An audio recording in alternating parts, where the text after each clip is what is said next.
ganyan dito guys. Ayan. Ayan yung mga price niya. 15 kilo, 8 kilo, 2.2. Tapos dyan ilalagay yung pera. Tapos doon naman, mga dryer. Dito naman yung labahan. Yan labahan naman. Ito naman,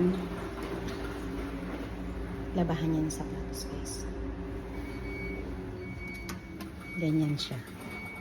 Pag nilaban yung sapatos mo dyan. Ganda rin. Ano lang yan? Sa halagang 100 yen. Pwede rin 200. Ayan yung mga sapatos. Ito naman yung dryer ng sapatos. Ito yung ipapadryer. Pagka trabahong tamad lang ba.